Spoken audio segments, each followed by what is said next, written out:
Hey there, everybody, and welcome to Work Should Feel Good, the show where your career growth meets your real life. I'm your host, Diana Alt, and today my guest, Katrina McGhee, and I are going to discuss all things related to taking a career break without ruining your career.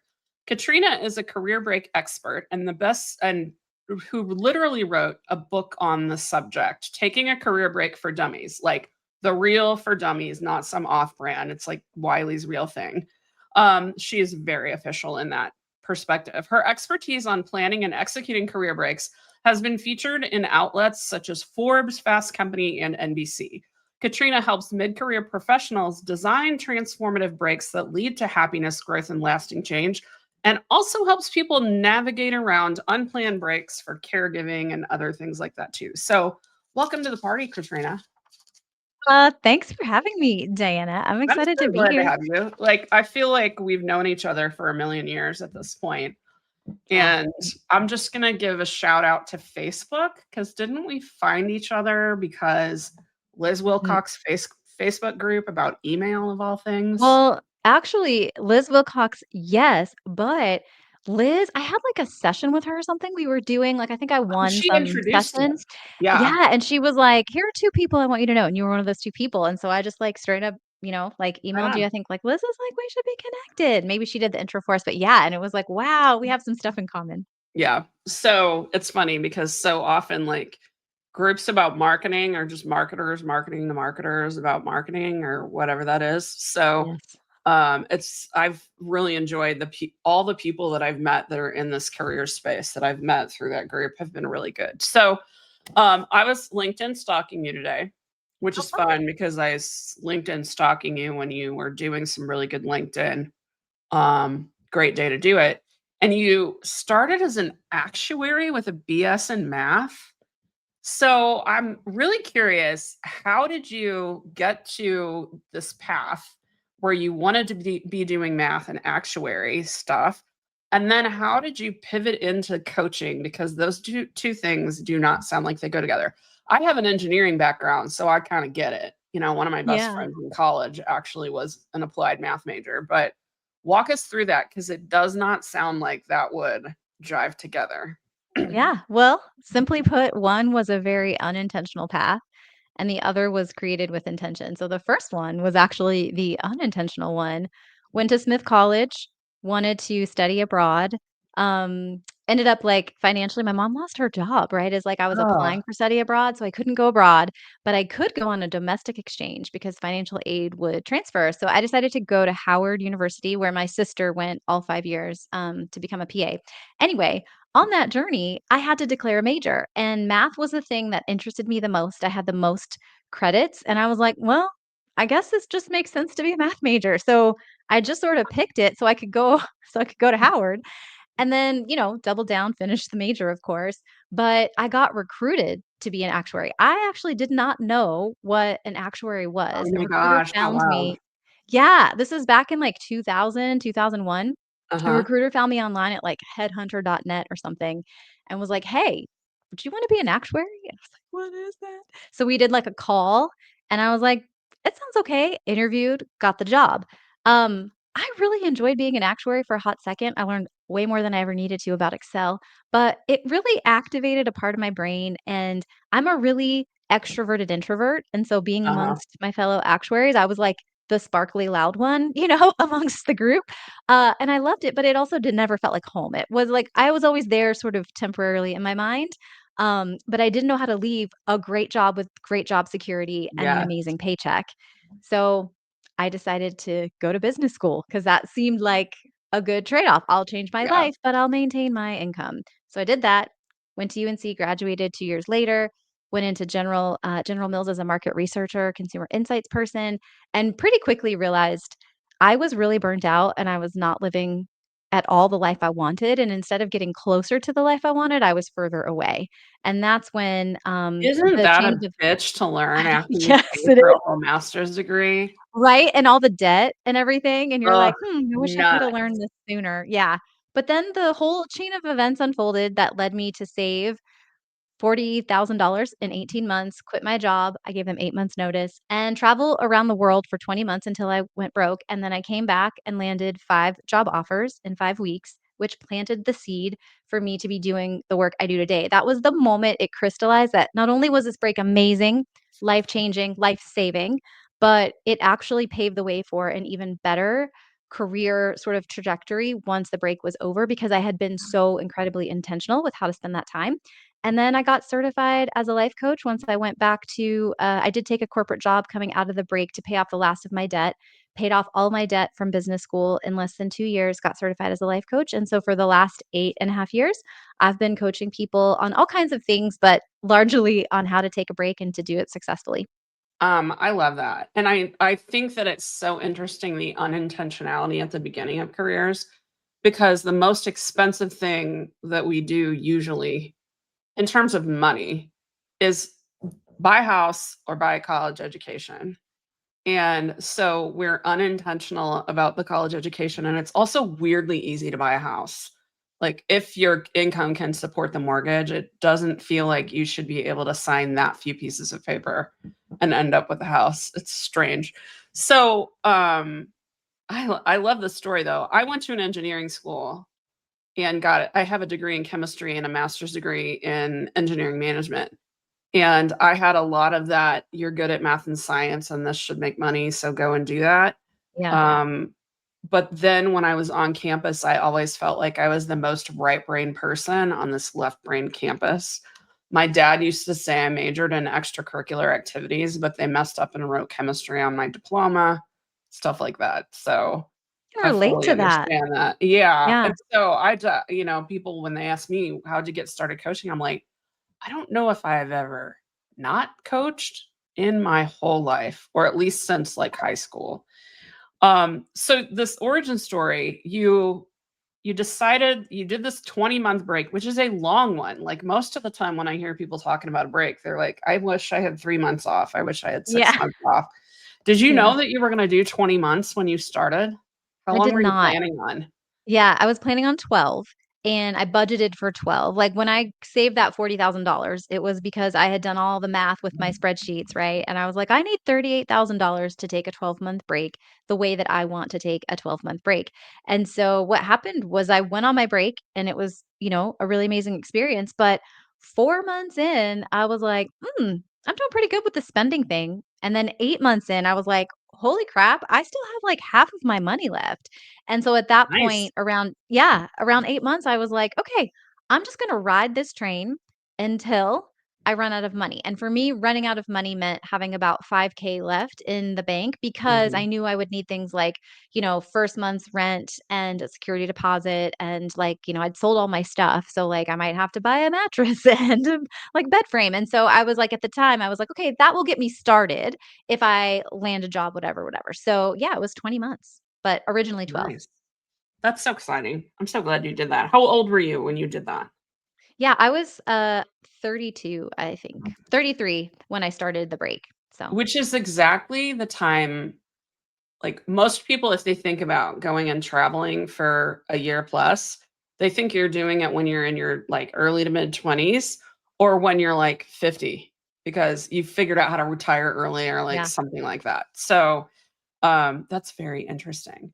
Yeah, So, and for you, I wanna dig into a topic. You sent a beautiful list of questions that is inspiring this conversation, and one of my favorite ones is, how did you know that you needed a break? And how do people identify that in themselves? yeah. I like to simplify it to the 3 Bs. I think it's really helpful to have this lens. The sort of like nuanced answer for me is that I felt in my spirit this sense of massive misalignment and also pervasive burnout. And I just was crispy toast. Like I had nothing to give. And I really felt like I was trying to projectile throw myself through life every day, like hurling myself Oh, into the car to drive to work, like hurling myself into the office, down into my seat. Like it just took so much energy to show up for, like, every little moment of the day other mhm. than, like, coming home and watching TV or something like that. So, the 3 Bs: burnout, betrayal, and blossom.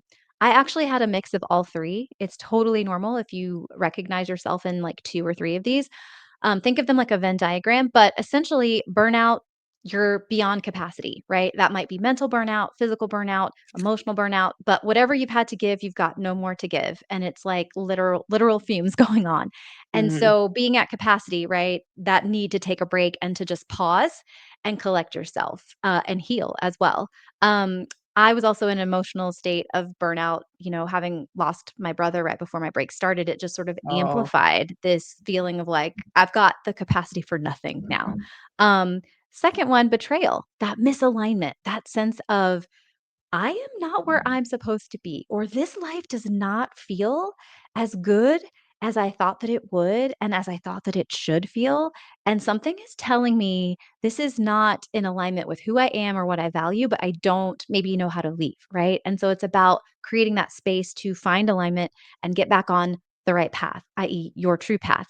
And then for Blossom, that's about what you want to move towards, right? It's less about needing to get away from things, which is totally acceptable, but it's about wanting to pour into other facets of your life. If you think about the wheel of life and all the things that like are worthy, right? Friends, relationships, community, leisure, fun, learning, all the stuff. It's about pouring into those and maybe fulfilling a dream. For me, I had wanted to travel around the world. For some of my clients, one of my clients hiked the Camino with his son who was graduating from high school. That was like a really big moment he wanted to have with them. They can be small moments, big moments, things you want to learn, but it's essentially like wanting to pour that energy and time into another aspect of your life outside of like the worry of making money and the grind of your job. Yeah. Did you know a couple things come up. I love that little model, 3 Bs. Um, 2 things I find really interesting are, number 1, on the betrayal, you described self-betrayal. Because what so many people like when the word betrayal comes up, you almost like, at least for me, and I know probably for others, you automatically go to who betrayed you. Like, oh, Mm, was it your work? Did your spouse cheat on you? Like all of that kind of stuff. And I'm sure there's people that have that, but you described that you were basically every day that you got up, got coffee, suffered through the commute into your job, that you were betraying yourself.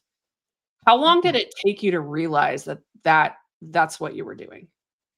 Oh my goodness. I mean, I knew that for a really long time, Diana. Like, there's a difference between knowing and like letting yourself know. In my Let's use the spirit, word from the amazing book by Heinlein, Stranger in a Strange Land, Grok. When did you like fully get it? when did I fully, it crystallized for me about 8 months into my second career because I had invested so much time and so much money, and I thought, "This is gonna make me happier." And when I realized that the bureaucracy and the politics of this really big company were even worse than, like, my medium-sized company in my actuarial life, I was like, "Holy crap, what have I done? I hate this even more." It just felt so not right, and I think that's the moment where it became so painful, I couldn't ignore it. Because I think the thing that Mhm. happens is, like, if it's uncomfortable but not excruciating, it's an uncomfortable truth, you just push it down, but it became so painful that it, like, screamed at me, "You will pay attention to me, you will hear me now," and I was like, Yeah. "Oh my god," and that's when I got a life coach in 2011 because I was like, "I don't know how to fix the rift that I am feeling between the life Yes. I'm living and the life I want, and I don't even know what I want. I just know it's not this." Yes. And I think the breaks are really important because I've run across a lot of people that are working on some sort of career pivot or a job search. Um, right now in the job search, it's more frequently tied to they got a layoff and they need help finding a new one because they want to eat and live indoors. In years past, when the market was better, it was, I want to get out of this bad place so I can go somewhere else. And I hear all the time a couple of things. Number one, the whole, I don't know what I want, but it's not this. Another pervasive thing I heard a lot was, is this all? Like, is this all there is? Like, I'm 40. I went and got this degree that I'm still paying off. I have 2.3 children and a dog named Spot, and I'm supposed to be happy. And is this all there is? Mhm. Yeah. And in my world, like I've sometimes had people take breaks, and now I know to send them to you so they can plan them. But a lot of times you have to pause. Like the thing of you have to delete so that you can figure out what to add is a very real thing, whether you're just trying to pivot without a break or to take a break. So the blossom thing, did you know? when you started your break very much about how you wanted to blossom, or was that something you figured out during your break?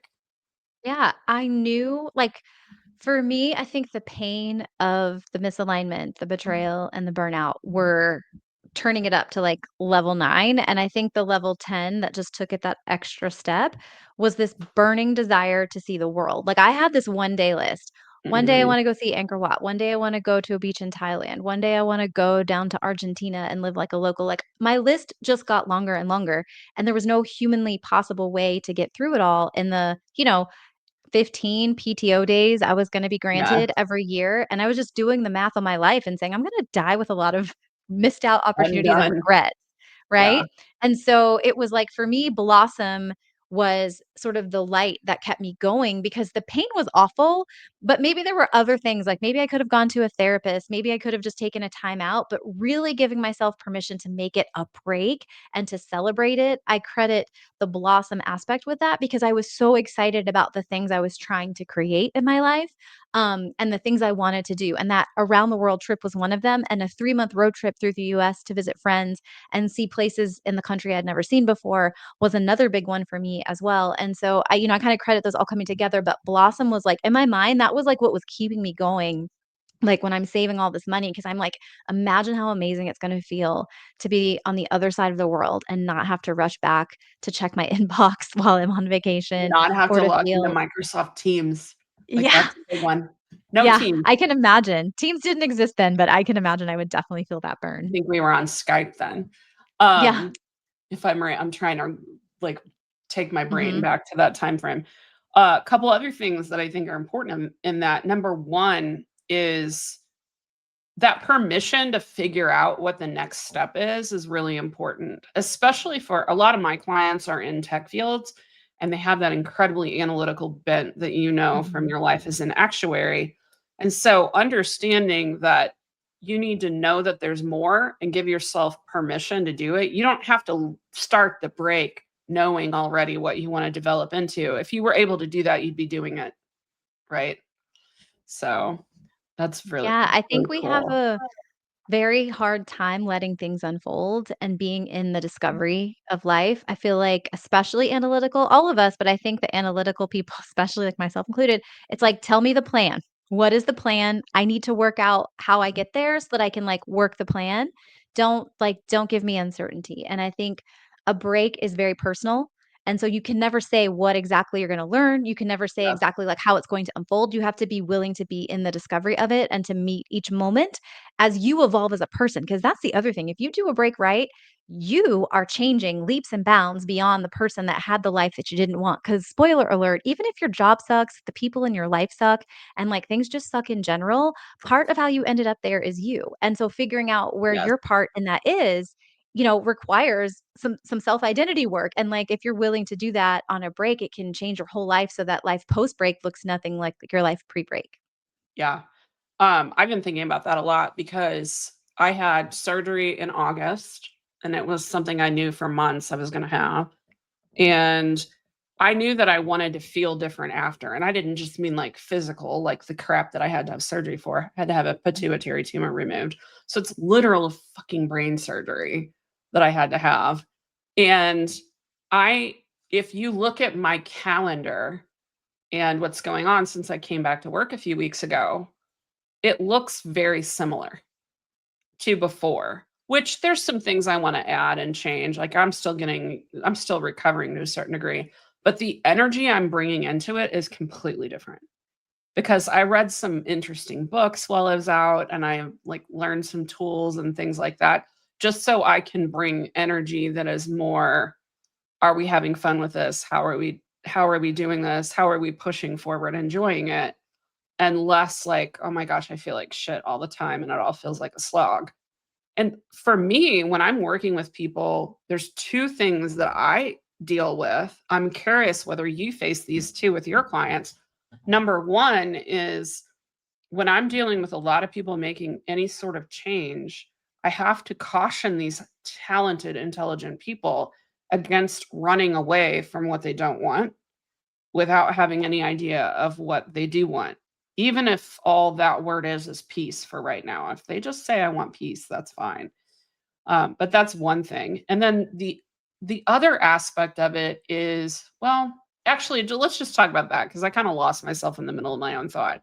But do you deal with that whole people like trying to redirect people from just simply talking about what they want to leave? Is that part of your model? Is that where the That's blossom comes in, or how do you yeah, I deal with love that?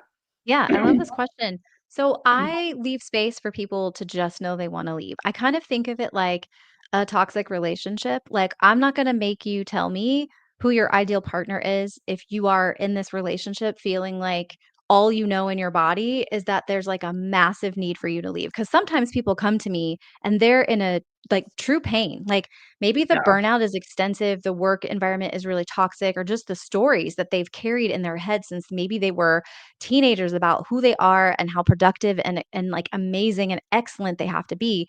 But for people that are in pain, like I'm like, good. If you know you need to leave, we'll start there. Right, we have to articulate why you need to leave. Like I need them to be clear on the Okay. why they need to leave. So like we'll always start with a purpose statement.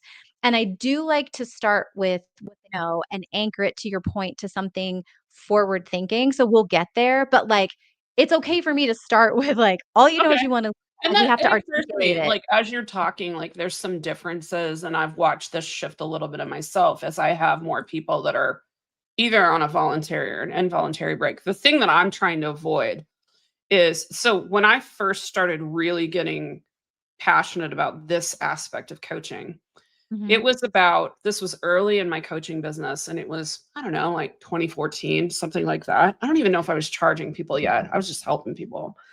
And what I saw is I worked with a lot of people that were software engineers, cybersecurity, like these high demand tech skills. I'm in the Kansas City area, which has a bigger tech scene than people realize. You could wake up on Monday morning, decide that your job sucked and you wanted out. And by Friday, you could have another job doing approximately what Mm, you did for 10 to 15% more on contract. And if you wanted a W 2 full time, you just needed like 2 or 3 weeks more in the process.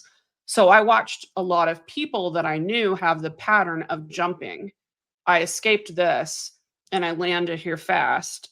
And then that also sucked. And then I escaped. So I was dealing with patterns of people who had done that 2 and 3 times for a yeah. while when I first started coaching. That's what I'm trying to have people avoid, and it That sounds makes like so much you're doing sense. Yeah, that makes so much sense, and I think there's a nuance too because it's not scary to find a new job, but it's scary for a lot of people to forego your salary and have to explain to people that you're on a break. So I feel like a lot of the people that come to me for the shift, it's not that they're not trying to distract themselves with the easy thing. Like the idea of taking a break Yeah. is the hard thing. So it's kind of like it's already taken a moment of self-reflection and awareness to say like I'm going to do this scary thing and sit in this absence of income and a job and a title to tell people for what I'm doing versus I'll just go get another high paying job and pretend that like all the problems are circumstantial Everything's and this new fine. It's circumstance all will make fine. it good. Yeah.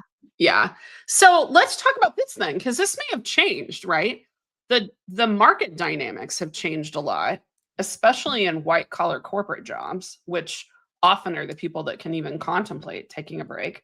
What kind of shifts have you seen in the last 2.5 years as people have been hugging, they call it job hugging now. This is a new Mhm. term that I hear. We were great resignationing in like 2021, and now Yeah. people are hugging jobs.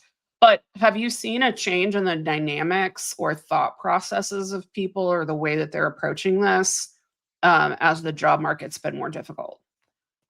Yeah, yes, but I also admit that I am a biased subset of people because people only talk to me if they wanna quit, Yeah. right? So, like, they have to be if they're hugging, they're, like, loosely hugging, like, I don't really wanna be hugging you anymore.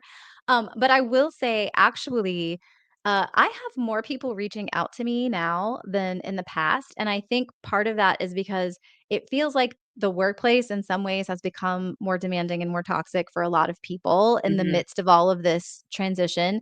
And I think basically like they've been white knuckling it through through the last several years, sort of feeling like they don't have options and you just hit a break point. Yeah. But what I will say, as far as like shifts is It's all different levels. Like we're talking C-suite, VPs, people, like marketing directors, like associates, like just the whole spectrum. Lots of people are feeling it.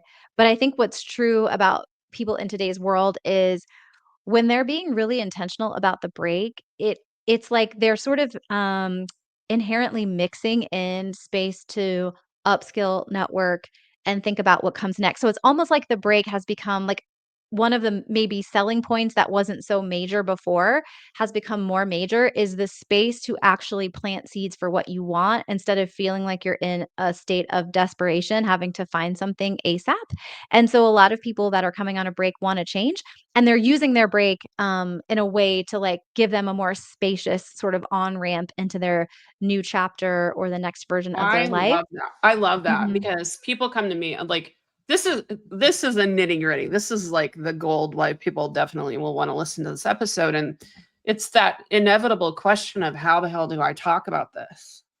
Whenever I've taken 3 or 6 or a year, however long, what's the average break that people are designing for when they're doing an Yeah. intentional break? Yeah, if they're doing an intentional break and they're doing a career break, meaning that they're quitting their job, the Yeah. average is between 6 to 12 months. My client average is about 11 months, but the average, broadly speaking, is usually 6 to 12 months. Most Okay. people fall into that bucket. So when they're doing that, Mhm. how the inevitable question before you people have before they can even start sometimes is, how do I talk about this? Mhm. So what do you tell people whenever their break is intentional? And then I know you've also worked with people that are trying to re-enter after an unintentional break, like a caregiving type break or something like that. Mhm. Talk about that aspect of it, because that scares some people enough that they won't even interview for jobs. Like, why are you Yeah. leaving Acme? They won't even apply for the job at XYZ because they don't want to talk about why they're leaving Acme.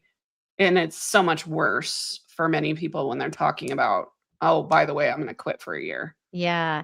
It's actually a really big point of contention for a lot of people I talk to, and I oftentimes when I do coaching packages, like, there's a whole session dedicated to how do I give my notice and how do I frame this so that I can talk about it for that very reason, right? Because if you're a high achiever, it used to be an easy pass to say, "I'm a lawyer, I'm a marketing director, I do this, I do that," and, like, people just understood what it was and were like, "Ooh, neat. Like, awesome, you're great." This is what I have to say. Like it matters what you say, but it's not the specifics. It is the general understanding and clarity that you have and the energy that you bring. So when I say that, what I mean is this.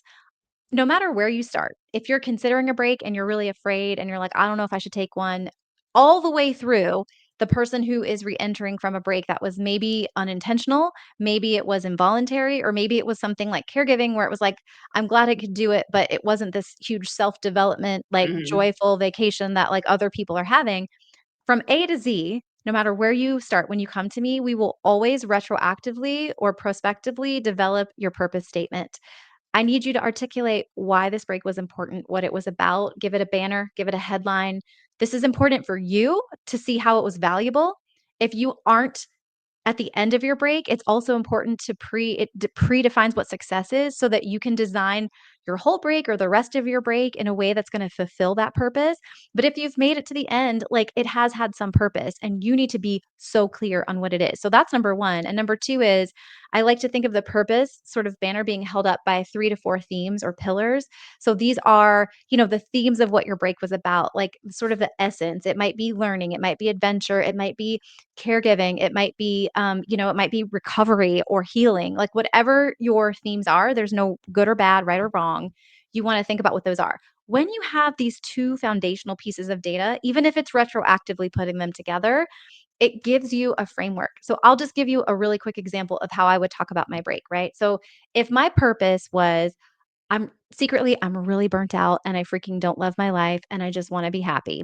The purpose I might create or craft might sound something like I decided to take radical leadership over my life and really redesign the life that I wanted because I Mhm. am a person who likes to be excited about my life and I recognized I was not excited. So I took my power back and I created space to get excited about life. And then when you think about the themes, how did I do that? I focused on connection. I spent time with people I love, like I built community with new interesting people. I had adventure. I had this sense of like freedom and excitement, and I exposed myself to new things all the time so I could get back in that energy of excitement. And maybe your third one is, next chapter or Katrina 4.0. Like I just reimagined the life and lifestyle and the mission of like what I'm doing with this like second half of my life. Well, that's really compelling. And even if I'm saying this at the beginning of my break and I think that's what it's going to be about, I don't have to give people an itinerary. I don't have to be like, I'm going to Thailand and then I'm going to do this and I'm going to read this book and then I'm going to listen to this podcast and then I'm going to walk every day for 2 miles. Like the details don't matter. People get what that's about, right? And it's going to evolve how you fill up that time as you go through your break. But I think at its essence, when you are clear, you can be confident. And when you are clear, you have an energy that says, I know why I took it. I can tell you the essence of why I took it. And my energy is going to be confident in that decision. And you're going to be like, well, dang, that's kind of awesome.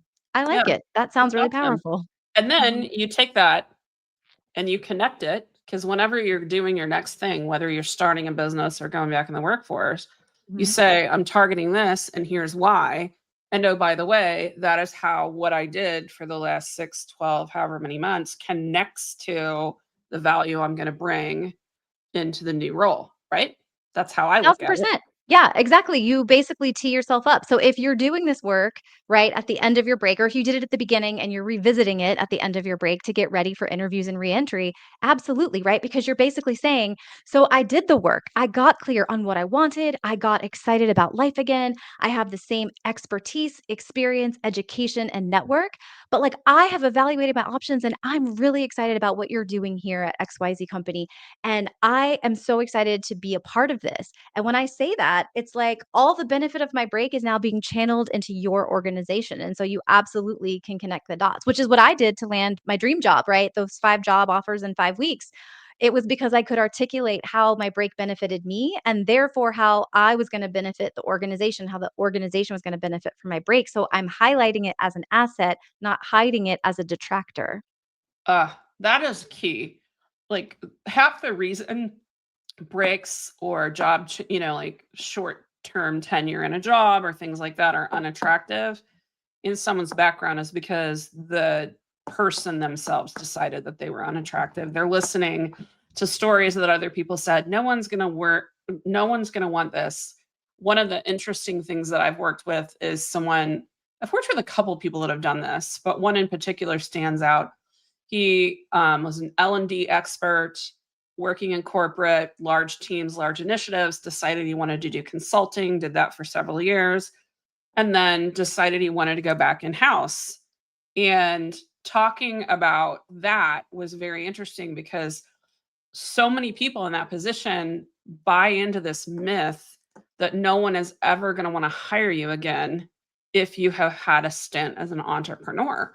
It's like, well, if you're going to be obstinate and think you have to be in charge of every decision and fly solo, no, they're not going to want to. Um, People like me joke that we're unemployable. I don't know if you joke that you're unemployable Same. too, Yeah, but same. like, But I don't even know if it's a joke. I don't, I'm just like, did but I follow still, instructions? you know what though? If I had to, I could turn myself into employable real Yeah, quick. So, right. my social media footprint might not support that as well, but for me, I know how to play the game. I played it for 20 years. Now I'm playing a Mhm, different game. If I had to change games again, I could. So, mhm. but that's one of the lies that people tell themselves about entrepreneurship. So let's talk about reentry for a minute. So Okay. first thing I want to hear is what did you identify as your kind of dream field that you went and pursued and got all these great offers? Like tell a little bit about that. And then I'd love to also have you share what you mean by reentry because it sounds easy, go get a new job or start a business, but we all know that there's 40 million steps in those. So I'd love to see how you view the reentry phase. Yeah. So my reentry was honestly like messy and I very highly advocate for people like if you're my client, I'm going to make you do this. You're going to have to proactively set aside time for reentry. So we're talking money and time in the timeline to be in the reentry phase because no one wants you to come in hot feeling desperate, anxious, panicked, Mhm. unclear, right? You need time to solidify the benefits of what your break was. You need time to reflect and say, how am I different? What parts of this break am I carrying forward in a different way into my next chapter so that I don't lose these benefits? And like, who am I and what do I want now? What's important to me? And I think a lot of people just, they're like, oh my God, my break is over. I'm running out of money. I've got to get a Yeah. job. Like, I'll take anything. Like, oh my gosh, my break is so bad. Like, please don't look over here and see the gap on my resume.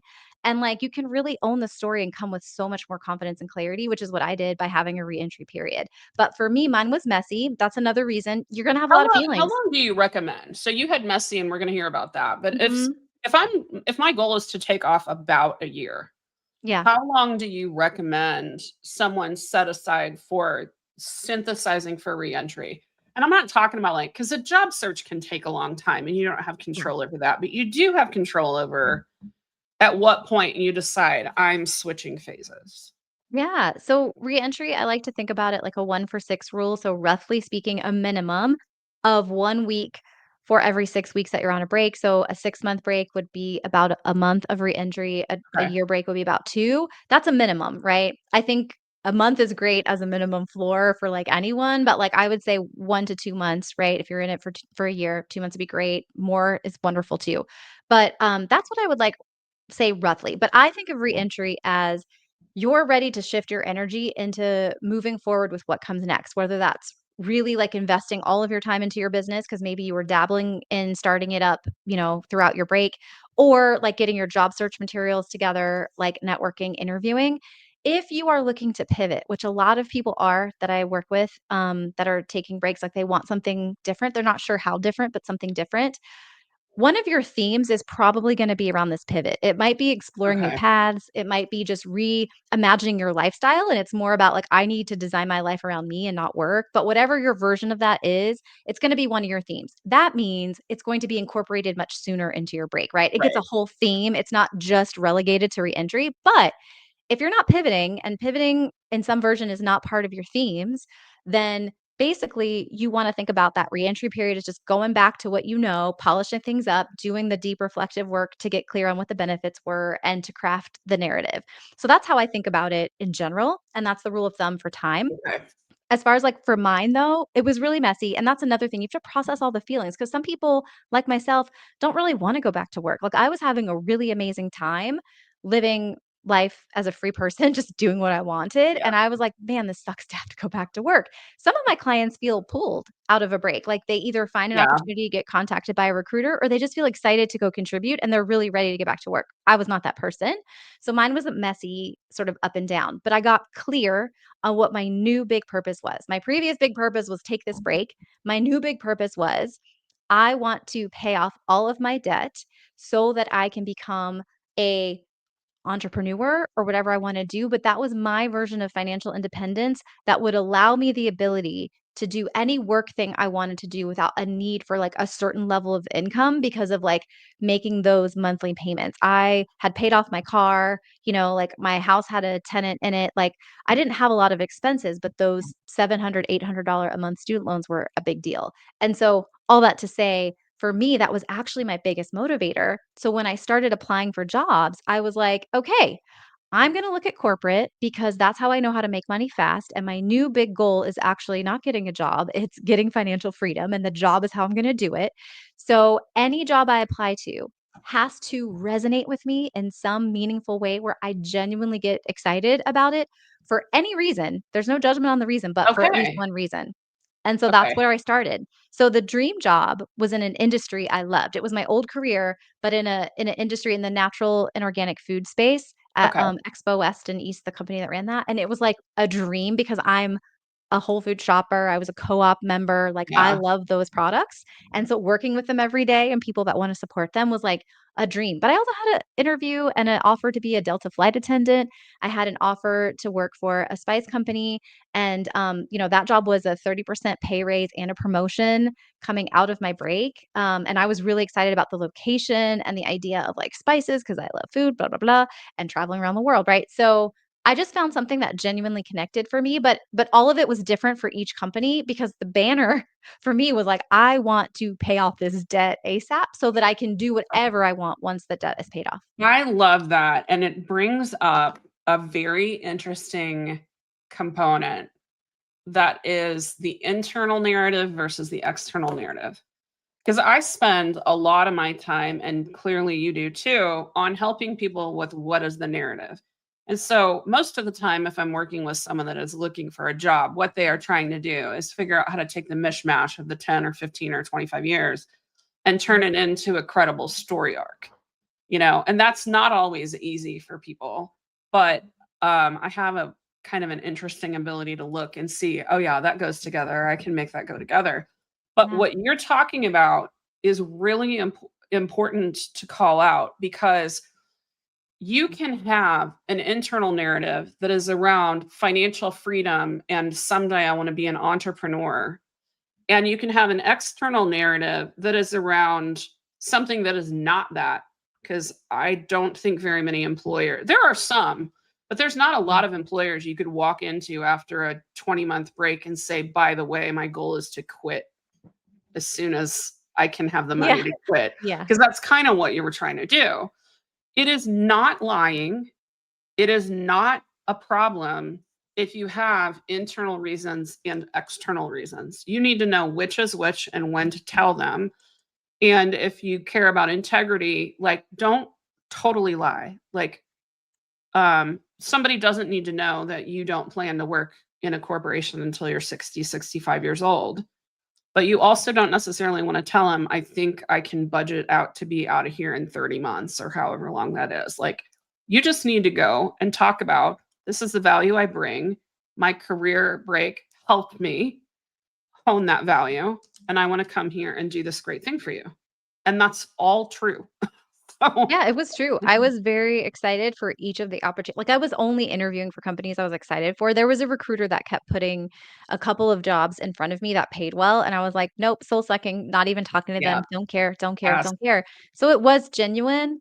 And, also, yeah, there are certain truths I held for myself, but, like, let's be real. I mean, the company can't even guarantee that you're gonna be employed with them a Exactly. I'm year like, later. stop So, like, worrying about, I stop feel like worrying everybody about, knows the game. yeah.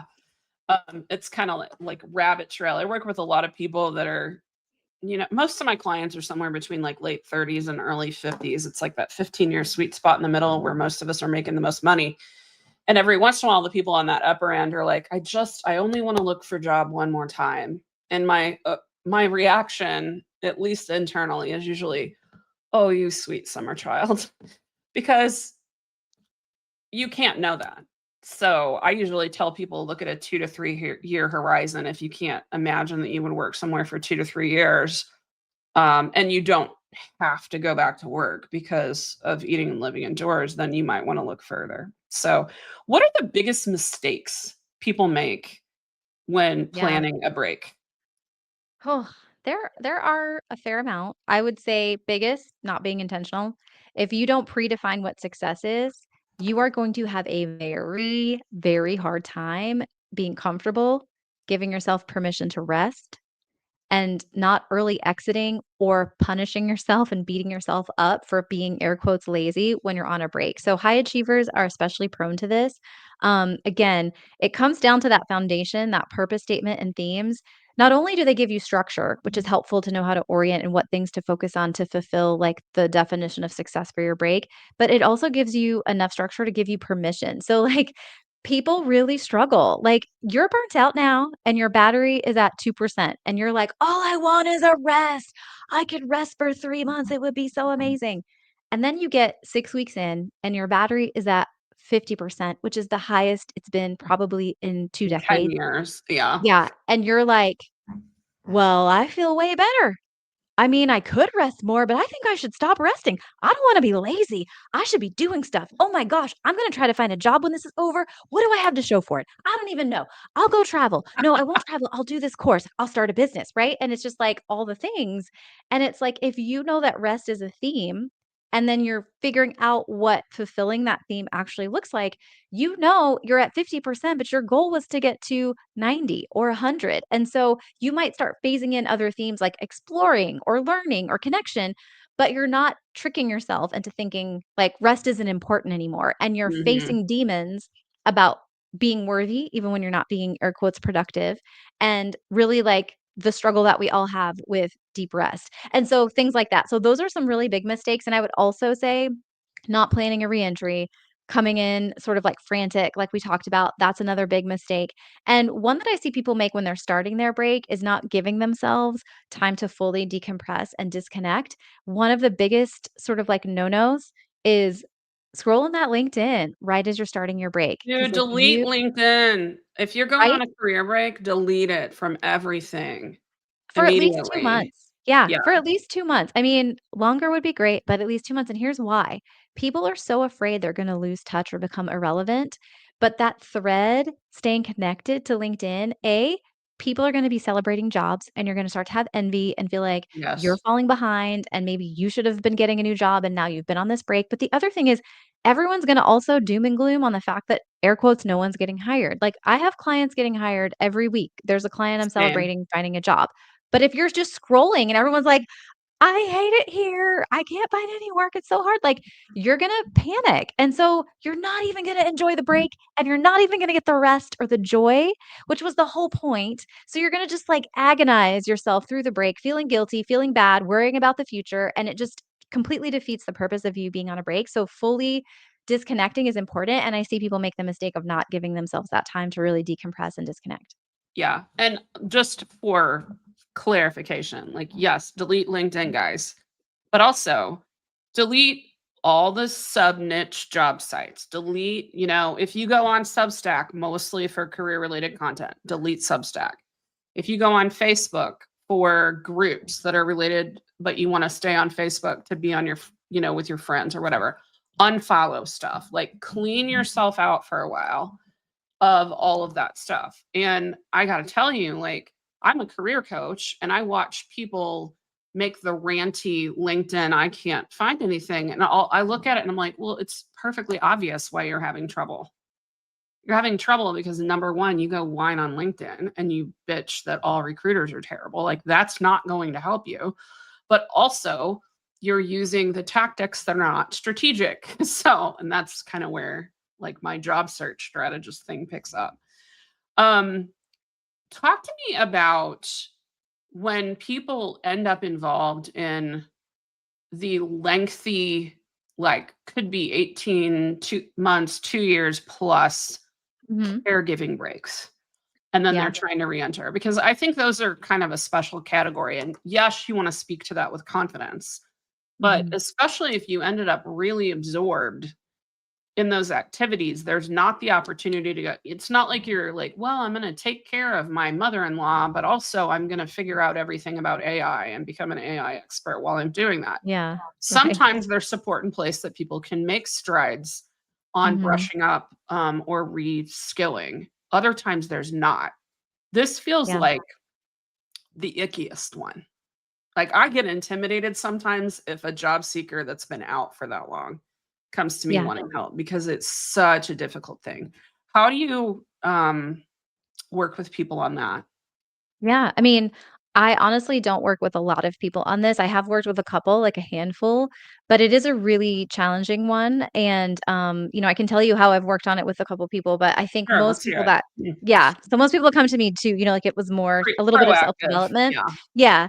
But that said, okay, so let's say caregiving led. Number one is when they come to me, I always like to know, are we at the very end financially? Like, do you have the space to give yourself 2 or 3 months of a real break? Like, let's assume the caregiving has been managed. Can we create a pocket for you to really get that decompressed rest? Because I mean, caregiving is just, I mean, like that is like an emotional and mental physical job. It's Yes. you had no break. You just changed one job for another that was also emotionally taxing. But like, can we give a little airtime for you so that you come back as your best self into this process? Sometimes the answer is yes. Usually, actually, the answer is yes, that they can give themselves another 2 or 3 months. And so, how do we design this pocket of time, like a mini break, to be productive for them specifically? But then also, it goes back to the narrative, right? So, saving someone's life is a valid and That and is a a really amazing, yeah, admirable thing to do. And so many of the people in that handful that I've talked to, like, them being on a break actually saved that person's life. And it's usually a parent, sometimes it's a spouse, but, like, it's truly a life-saving endeavor. And so I feel like if your story is I'm a very values-driven person, and I show up fully committed to the things that I value and the things that I've, like, committed to, I'm 100% in. It's like, this is how much I demonstrate that. Like, I took time Mhm. out of my really active career to go save a life for someone I care about because that's how I show up in my life. And now that season has ended, and I'm ready to go pour into, an organization with a mission I believe in or a company that's doing something that I really wanna be a part of. But that's just how I show up. And so I think, this demonstrates that. The other thing is upskilling, right? So again, if we've got like a little pocket of time, is there a course, a certification, of something that we're taking that's kind of giving you new news, maybe accessing a new network for you and giving you like a little momentum to sort of like come back with something to talk about that is more job specific. But, it really does come down to the narrative and your network. For anyone in that situation, you're really leaning on the people that know you, like you, had a good experience of you to kind Yes. of get the ball rolling. And it doesn't have to be specific to your past colleagues. It can be your dentist. It can be, but people that know you know people. And so you never know who Yes. knows people you need to know. So it's just letting people know that you're back on the search and what you're looking for. I think I love all the things that you said. So my favorite piece of genius in that is the question, "What's the financial runway?" And I often add the question, "What would you do if you didn't have a job?" at the end of that, because in the current market, like, even for people that are not executives, if you're white collar, average job search can be 8 months. Now, that includes the people that aren't approaching it strategically. So hopefully anybody you and I are working with are gonna be, taking steps to make that go a little bit better. But you're gonna be dealing with that anyway. So if you can take 4, 6, 8 weeks just to rest so that you can approach the rest of it with energy, you're gonna be better off than if you never rest and it takes you a year instead of 6 months or 3 months or whatever. So, I think that's genius, and I talk to people about that all the time because the last thing you wanna do is roll into a brand new job totally spent like a Yeah. rundown dish rag, and Yeah. that happens quite a bit. And I think Um having your narrative is a strong way to get your energy back too. Like so many people will say after like doing a sort of like narrative deep dive, they feel empowered by the different story that they can now Uh-huh. tell, and it's like that gives them energy too, right? Like, it's like, "Oh my god, instead of this burden I'm carrying, it's like, I have a way to talk about it where, like, it feels good to me," and I think that helps the momentum as well. Mhm. Yeah. It's amazing how when I hand someone a narrative about their career arc or any of that, like, just their whole energy changes. And Yeah. being able to do that for a person that took a break, whether it was planned or unplanned, like, it's a 10x. It's Mhm. 10x Yeah. the energy change for them. So, I wrote down a lot of things. I keep taking notes. I learn things from my clients, and then I'm like, "Oh, why is that a note? Oh, 'cause she taught me something." Tell me a little bit about your a couple of your favorite client break stories. Some of Mm. the ones that maybe seem just out of left field because a lot of people, everybody thinks that their situation is so unusual and they Mhm. can't do it because insert reasons. What are some of your favorite break stories to help Yeah. inspire the listeners? Yeah, I mean, one of them, I love the story so much. She co-founded a nonprofit that was very successful in New England and really struggled to walk away from it. Like her break was many years overdue because she just felt guilty, I think. And Mm, like it was an impossible yeah. thing. But she stepped away, she took her career break and quit pretty quickly, like gave herself permission to pour into her interest. So flash forward in her break, she starts an animal sanctuary for aged animals, like older animals. She becomes a certified equine healer, travels to the UK, meets up with her Wow. twin sister, and they both get certified in healing. I think of it like Reiki, but it's like healing animals and specifically horses, but all animals like donkeys and all kinds of animals, dogs, Wow. with energy. And then she starts offering that as a business. So like she now gets paid for it, and then her and her twin sister came back together, and like they're in their 40s, right? They're in their mid 40s, came back together in the last year and basically created their own sort of like patented method. And I think it's called like Twinergy or something, but it's like their own type of healing protocol that they've Wow. developed over the last few years. And they go around teaching it and using it. And it's like, what? What? Horses What is were this? not her thing before. I mean, she loved horses before, but that was not what the I was gonna nonprofit was say, it about at sounds like all. her nonprofit was not in the horse or It animal it rescue was not. It was about vein. food security and things like that. It's just, like, so incredible. I love that story. On a practical level, I had another client who faced sort of having a spouse that was not on board with her break when she started it, Oh, that's tough. and that was really hard. Like, he wasn't like, "You can't do it," but he was like, "I don't really believe in this. I don't think this is necessary." And so she was financially obligated to pay her half of all the bills as she had been when she made money. So her break was, more expensive than average because she was basically like caretaking half of the household expenses.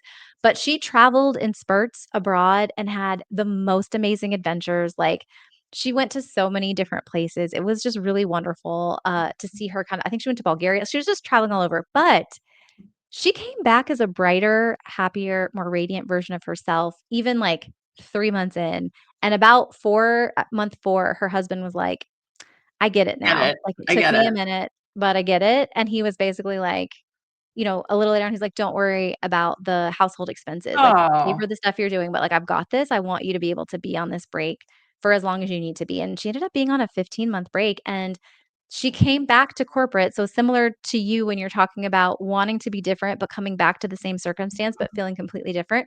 She came back to corporate. She came back to marketing, but and in like not a wildly different industry, but like who she was so different than the version of her before the break that she's had a really different experience. And within her first several months, it was definitely within her first year, she was tapped to be the president of the women's network of this big global company for oh, her wow. city because she just like shone. She was just like a diamond sparkling in ways that she never sparkled at her work before this.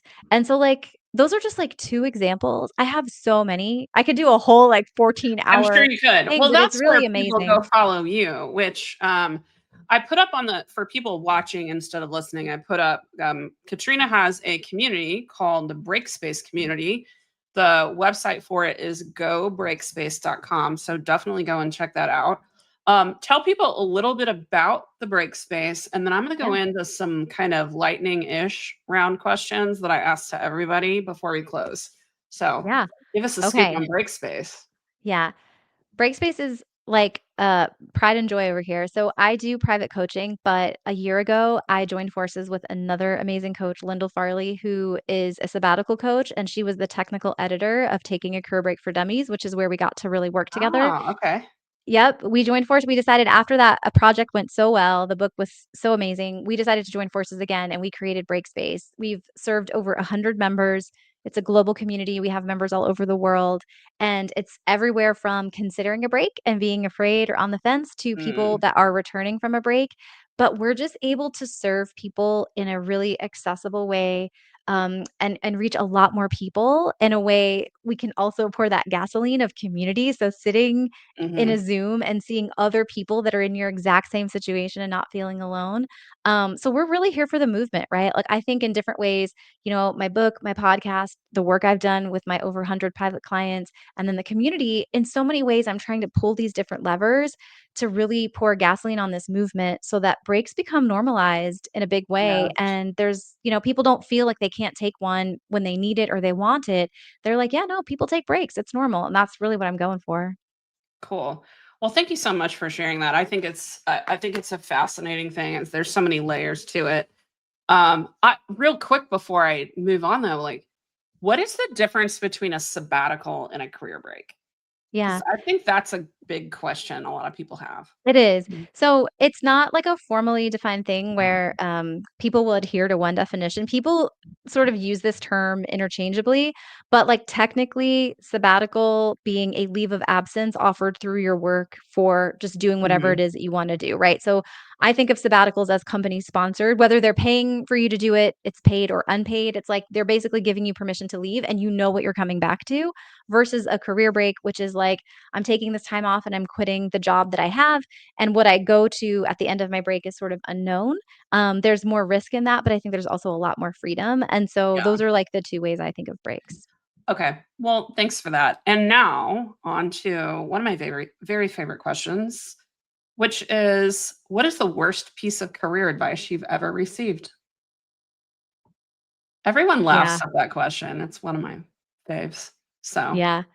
I mean, because 'cause I've had so many snippets here and there, but I'm actually gonna say, it's very adjacent to this or very related to this topic. It was from a recruiter. It was from a recruiter who hunted me down in the middle of my break to, pitch working with me, and I was like, "No, no, I'm taking at least a year off. I'll come back to you." She's like, "Great, do that." And I came back to her, and the worst piece of career advice she gave me was, "Listen, you've got great experience, you've got a good resume, but you've just been on a break. That's a big red flag. And I want you to mentally prepare that you will have to take a demotion, most likely, and a pay decrease for whatever job happens next. But know that if you work hard over the next 3 to 5 years, you can sort of make that up. So it's not forever. But I need you to understand and accept that if we're going to work together so that you can be prepared for what you're going to get." yuck. Like, yuck. 1,000%. I could not contain myself. What And you're I was like, telling me is that you don't know how to understand someone's value, Miss Recruiter. You're probably not a very good recruiter, is my thought. right. Right, 'Cause yeah, agreed. yeah. We'll never know because I did not work with her, but I basically told her, "I'm sorry you see it that way. I actually think my break was incredibly valuable." And then boom, 5 weeks later, job offer, dream job, career change, 30% raise. I proved her wrong, but it was really terrible advice, and if it was anyone other than me talking to that woman because I had so much crazy belief in what I was doing, but Mhm. if it was anyone else, they would have just been like, "Okay." And then what? Where would they Yeah. be? You know what I mean? I left a job, well, I had a situation in 2012 where I was gonna leave a job, but then I ended up getting laid off. Like, I was burned out and I was gonna leave, and I have a plan? No, but Mhm. I didn't know you then. So, I ended up actually getting laid off 6 weeks before I had said in my head I was giving notice. So that was kind of a win, actually. I don't Mhm. think anybody had ever seen a person quite so happy to get let go. To Like, get "Oh, laid off. I get pay and health insurance for a few months and I don't have to come here anymore? Okay, I'm sure. Yeah. Let's do it." Sold. Yeah. But I got told by people that I was gonna have to take a pay cut, and I could plan on not being able to be in product management because I would had been promoted into it and, like, all this stuff, and I basically got for my I took 6 months off, 5, 6 months off. Mhm. I started looking about 3 months in. I needed to decompress for 3 months, and I ended up making, like, 14% more on my next job, and I found it through networking. The position was created for me, like, the whole 9 yards, and, so, yeah, I'm with you on people tell themselves stories, and recruiters tell themselves stories. What do you think is a personal habit, though, that has helped you be successful? Yeah. Oh, I am a hmm, I am incredibly, incredibly optimistic as a person, and I feel like that's just an innate part of my personality on the strengths finder. Positivity is one of my top 5 strengths, but I think it gives me this resilience to, keep trying to create the life that I want, right? That's how this break Yeah. happened is because I was, relentlessly positive, and I actually just did this the other day because I just turned 46 and I had a birthday, and I'm like, "Oh Happy my gosh, birthday, let me yeah. think about, yeah, what is 46 gonna be?" And I get really serious when I have a vision and a goal of breaking it down into steps and making those concrete. So, I now have a Yeah. bunch of things on my calendar. One of my things is not eating lunch in front of screens anymore. And it's really hard Oh. to do. So I have a little 20-minute lunch because 20 minutes and not in front of a screen is better, than 40 minutes Mhm. in front of a screen. And so it's little things like that. But I feel like I'm very good at taking action, being relentlessly positive about what I want to create and then breaking that sort of goal down into concrete steps so that I can take very practical steps, which spoiler, that's exactly how I saved $40,000 in 18 months, Yes. for a break so that I could quit. So I think that's one of my strengths for success and I apply it through different lenses. Personally, I've achieved a lot and then, professionally as well, but I lost 25 pounds this year because last year's me, in November, signed up for a fitness program and was like, "This is how I'm gonna make time for this, even though I'm a digital nomad, and that's really hard, and perimenopause sucks." And, I did it, and so that's ending, and now I've got new goals for, my well-being, but yeah, I just feel really I have that's a skill. That skill of breaking things down is really important, especially I know a lot of people that are analytical and they can break it all down. They have trouble sequencing it and figuring out Mhm. what is the most important, and it sounds like you've got that nailed too. What is something that you have changed your mind about or rethought recently? Does this have to be professional or can it be personal? No. So work should feel good, but it's so your work and life can work together. So it can be Okay, whatever yeah. you want. Yeah, I am shifting well, it's sort of like a dual thing, but I'm shifting my mind on being a nomad and having a landing pad versus establishing a home base because 'cause I've been a digital nomad for 8.5 years almost, more like Wow. 8 years. That is a Yeah, long and so time. yeah, it is a long time, That's a pre-COVID long time. time to So nomad. yeah, so I'm like, "Okay, I'm feeling like the home base might actually be happening this year," and I've taken that was part of the steps for 46 that I was taking to, like, break it down into more concrete baby steps. And the other thing is starting to, like, change my mind on finding a partner because I think for the last 2 years, I've been like, Yeah. no thanks." Like, Yeah. I like my peace, I still love my peace, but I feel like, I'm like, "Okay, I feel like I've recovered from some past experiences," and I'm like, "Okay, I feel like maybe this actually could be a good thing." I'm starting to, like, pay more attention to positive role models and examples, which I think is what we have to do for anything, right? Like, if it's finding a Yeah, job, paying for attention to people sure. who are getting jobs is gonna make you feel better than paying attention to people Wait, who we're not don't gonna have pay jobs. attention to the people whining about not having a job on LinkedIn? Yeah, So, yeah. well, those are great. I love them. Have you, got any cities in mind for home I bases, or is do. that what are some of your Yeah. cities that you're Yeah, considering? so at the top of the list, Charlotte is on there. Richmond is sort of like second. Charlotte's kind of at the top right now. I have to check it out a little bit more for living. I've been there many times. But Richmond is on the list, and that's like another consideration. Pittsburgh is sort of like maybe third tier, but I want to be in driving distance of my family in West Virginia because my Yeah, niece is okay. a senior in high school and my little sister's 14. And it's like they're going to be like adults soon. So I like being able to come back for like dance recitals and prom and thing like that. It is nice to be able to do that, so Yeah. well, thank you so much for coming, Katrina. I just love talking to you about this stuff. I think that it needs more airplay. I'm really glad that you have the book and the break space now to make it accessible for people that because that's a big consideration, like, if I'm planning to take a year off work, I don't wanna spend a zillion dollars to figure out how to do it. So, thanks for creating resources that are also accessible. And we'll see you another time. Can't wait.